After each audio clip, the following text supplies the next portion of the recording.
I have a little, I'm finna put this thing on Do Not Disturb. Yeah. Say your name and count to 10 for me. Ron Crowder. 1, 2, 3, 4.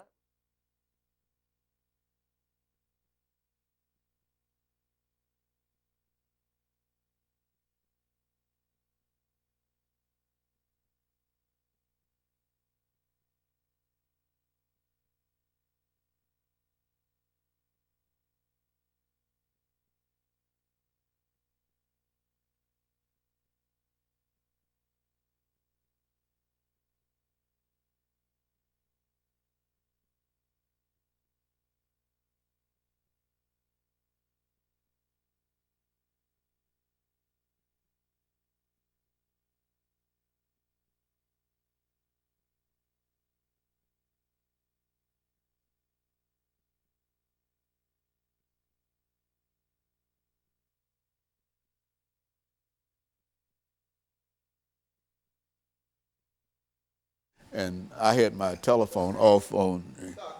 Okay.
Thank you and welcome to the show this morning. The topic this morning is the status of HIV and AIDS in Nashville. And we're fortunate to have with us to talk about the status of HIV and AIDS in Nashville, a longtime fighter of HIV and AIDS in Nashville, Mr. Ron Crowder. And many of you might recall that Mr. Crowder has been with us not only on many other shows, but he also is the founder of a very, very important anti-HIV AIDS organization called Street Works. And Mr. Crowder, let me welcome you to the show this morning and to tell you how delighted we are to have you and to tell you how glad we are to have you in this seat, because it's been quite a number of months since we've had a good HIV AIDS show. And some folks are saying that HIV and AIDS might be disappearing or whatever. So let's talk about first about you and your background, and then by perhaps the second segment we'll get into the status of AIDS. But more than anything, let's talk about Ron Crowder first. Okay, as you said, I'm Ron Crowder. I'm the founder and the CEO of Streetworks. Streetworks is a nonprofit agency that's been around for almost 20 years. We started in '97. We have 3 locations in Nashville. 2 of them are located in public housing. The Casey Homes in East Nashville and Tony Sudacum Homes in South Nashville. We do free HIV testing. We do free hepatitis C testing. We provide a multitude of direct support services for people living with HIV and people who are actively using drugs. So we work, and the name comes because we work the streets. We work the streets a lot at night to prevent new infections of HIV and hepatitis C. We work the streets to interact with people who are actively using drugs and to try to do some type of intervention with them. And if necessary, and if whenever they get ready, we help them get into treatment. And so, Mr. Crowder, we know you, and as we said, you were one of the first HIV/AIDS persons that we recall being able to talk to about that disease. And you, since that time, not only have you grown the organization, but you've grown your influence throughout this nation in terms of what AIDS is and the status of AIDS. And what we'd like to do today is to have you to give our audience as much information as you possibly can about the status of HIV and AIDS in American society in Nashville. And then we'll dedicate ourselves to that proposition for the rest of the show. Okay. So right now, HIV and AIDS, we can see an end to AIDS now. An end to AIDS is in sight now. There are cities, particularly New York, has a plan called End AIDS by 2020. So they actually have a plan of ending AIDS by 2020. Nashville doesn't have a plan yet, but with all of the new interventions and the new treatments, we can see HIV and AIDS ending. You know. Well, you know what? I think when you first came to us, Mr. Crowder, that was several years ago when this was a real disease and people were having all kinds of problems in reference to it. It's strange that you can now say that within the next 4 years, because I think at one time we thought that this would be something that would be with us forever and ever. But you mean that the technology and the drugs and et cetera have come to such a point that we can talk in a real sense and be serious about saying that 4 or 5 years from now we might see the last person to be afflicted with this disease. Yeah, end is in sight. I can't say that realistically 5 years is going to be the end of it, but we do know that the end is in sight. That it's not forever, as we thought for at one time. Yes.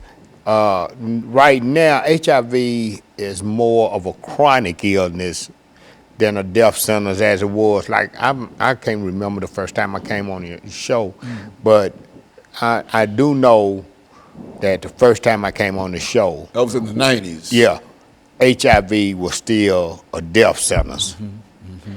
If you got HIV, you was gonna die with it. That's right. Now, they treating HIV as a chronic illness, and what they are doing is, if they can get the viral load to undetectable, then your chances of transmitting the virus is slim and none. So a person who has HIV in an undetectable viral load, their chances of transmitting it to their sexual partner is slim and none. Okay, and so what we're going to do, we're going to take our first commercial break, and we're going to be back with our audience following this very, very short commercial break.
Yeah, I remember the first time when you came, and it was a terrible situation. Yeah. And it was at that time, at that particular time, but we didn't think in terms. I think, well, what has the national government done in reference to this? Because I think that at one time the government was given various administrations played a significant role in terms of. Well, the thing is that they got the Ryan White program. Okay, we're ready.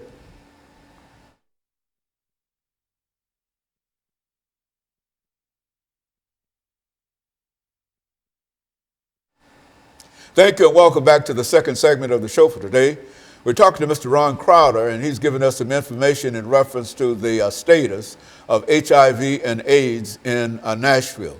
And Mr. Crowder, I would imagine when we talk about the status of HIV and AIDS in Nashville, we can generally say the same thing in reference to that if this is current in Nashville, that this is probably the same situation everywhere. That's why we wanted to approach it from that perspective. Well, Nashville is a little unique in that, number one, we're in the South.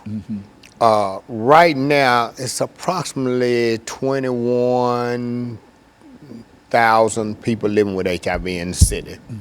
About 200 people get infected each year.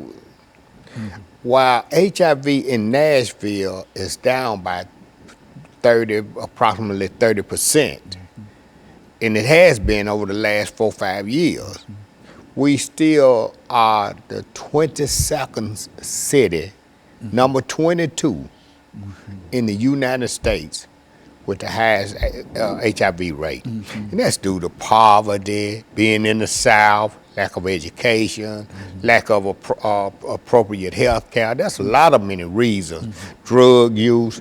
And drug use is a good segue for what I need to say now. Right now, although needle exchange is not legal in Nashville, we know that needle exchange reduce HIV rates in the injection drug use population. So StreetWorks, you know, we just had to be proactive on that front. So we do provide sterile syringes for people who are actively using. While we don't condone drug use, we do know that they're going to use drugs whether they have clean needles or not. So in order to reduce HIV infection rates, we provide sterile syringes for people who are actively using, but we also offer them information and try to help them move to get into drug treatment. And we do that. Also the same thing with hepatitis C. We have probably 50 or 60% hepatitis C positivity rate in our testing. Now, what do you mean when you say HIV and this? You've got another disease that you hepatitis C. Hepatitis C. Now, what is that all about? Hepatitis C is a disease that affects the liver. So people like me, I had hepatitis C. The good thing about me, and I've just been blessed by the Lord, I was able to stick around, or the Lord kept me living long enough to see a medication that come through that people could tolerate. When I first came on the show, I had hepatitis C, but the only drug they had was interferon, and it was horrible. People would rather die than to take that drug, and a lot of them did. But now they have a new drug on the market that clears hepatitis C in 12 weeks. You take the pill for 12 weeks. Granted, I'm still blessed because I'm a veteran, but the pill cost that 12-week supply of that drug cost $96,000. But because I'm a veteran, I was able to get it. And a lot of people is able to get it too. One way or the other. But there's still several people that drug is out of range for them. But thank God that I'm cured of hepatitis C. A lot of my friends died with hepatitis C because they had cirrhosis of the liver. But also, the other thing is, if we can get, and people talk to me about all the time, aren't you promoting drug use? And I say, look, no, we're not promoting drug use because we give away clean syringes. They're going to use drugs anyway. One way or the other. Whether they have to use a sterile syringe or whether they share a syringe with somebody else, they're going to shoot the dope. And my job is to keep them healthy, long enough that I can get them the help that they need through drug treatment. And so that's why we do needle exchange. The other thing, and I was going to say, yeah, Nashville is the 22nd, number 22 in the country, for HIV infection. We have approximately, I said, 21,000 people.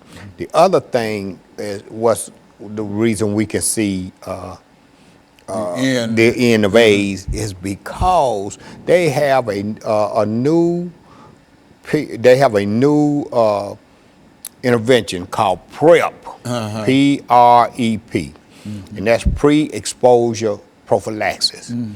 It's kind of like the morning after pill. So now people in high-risk situations, and it's particularly men who have sex with men, they can take a drug called Truvada, and it will prevent them from getting HIV. Now, don't get me wrong, I'm not saying, hey, go out and have unprotected sex, or but what I am saying is that undetected viral load with PrEP, that's why we can see it now. Because people with undetectable viral load, which I am a person living with HIV and have been since the 80s, my viral load is undetectable, so the chances of me transmitting HIV to a sexual partner is slim and none. And when I say slim and none, they done studies, and there's been no seroconversion among discordant couples. That means one positive, one negative couple with undetectable viral load. And it's strange that on my way here today to do this show, they was talking about organ donation of people who are HIV positive. This is how we know HIV, the end of AIDS is near, because now HIV positive person can donate an organ. They can, not only can they donate an organ, they are now receiving organ. Before they wouldn't even give the blood. I mean, not the blood, but they wouldn't even give a HIV positive person an organ, because they were like, oh, he got HIV, he's gonna die anyway. Why would we give him an organ? So, man, this is really some exciting times in the HIV/AIDS world. Okay, and so what we're going to do, we're going to take this final commercial break, Brother Crowder. Crowder. And then we're going to, Crowder. I know. And then we're going to come back and we're going to have our final segment. We'll be back with our audience following this very, very short commercial break.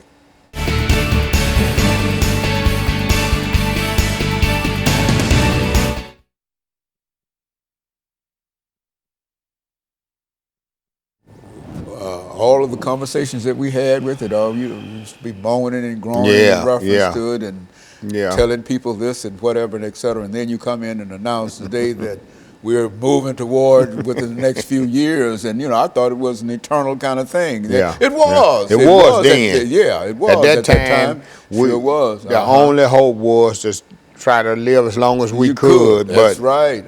But now, Well, Okay.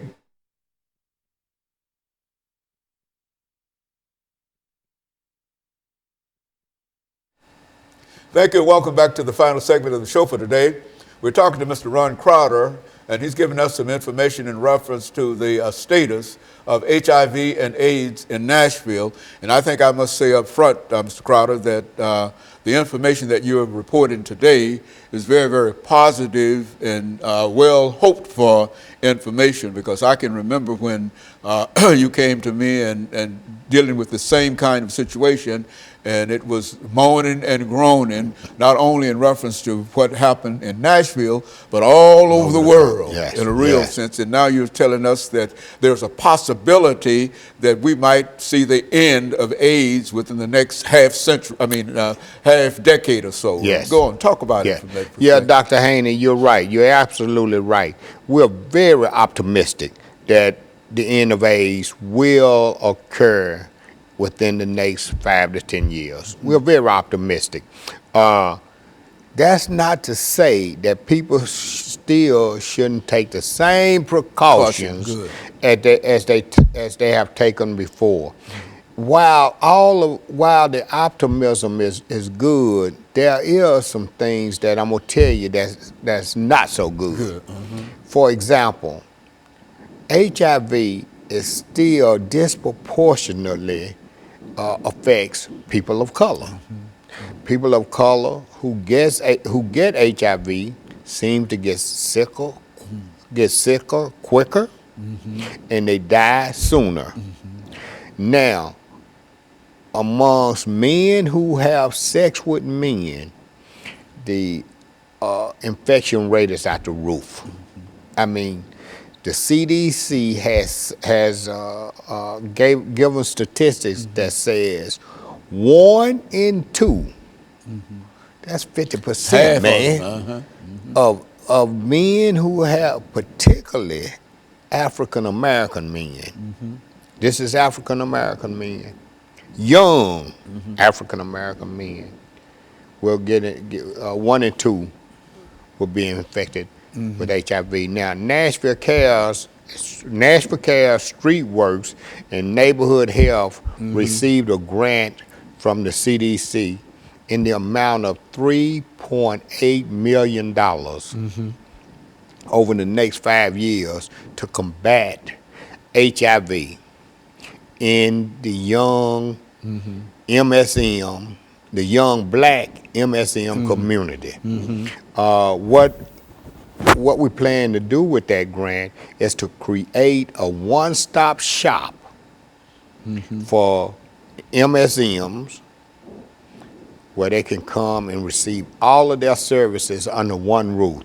So we are in a collaboration to make that happen. We've not yet solidified the space, but we're in negotiation. Well, Nashville Cares is in negotiation with a realtor now to secure the space. But we just started our 2nd year of this grant, and it's going well. So again, like I say, it's some exciting times now. The federal government finally got it right. Okay. And now they putting their resources to follow the epidemic. So the epidemic is the greatest need is in young black MSM. So, and that's where they're putting their money. MSM. What do you? Men who have sex with men. Is that MSM? Men, that's yes. Men who have sex with men. Now, some people think that's a derogatory term, and you know, I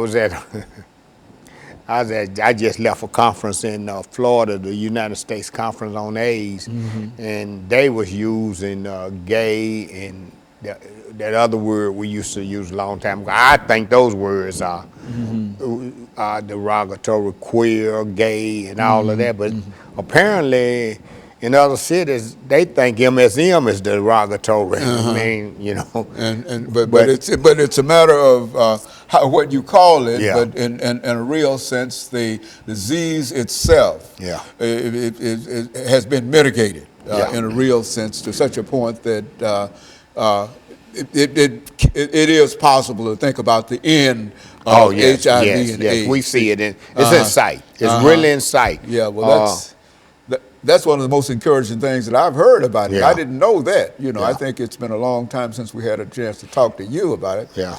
But the very thought of being able to end it, and this is not only for Nashville. We're This is talking about across the country. Yes. all over the world. You Absolutely. see? And I understand it has been a tremendous problem in some parts of Africa, for example, and other parts of the world. Yeah.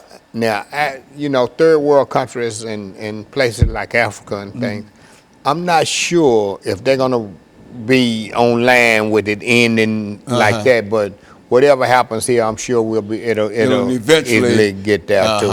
Because now you still have mothers breastfeeding, and you know they just don't have the resources that we have. So, but eventually it'll get there. Yeah, we Nashville is doing some excellent work around prevention, around EIS, which is Early Intervention Services, finding people who are who have HIV and don't know it. So we aggressively look for those people because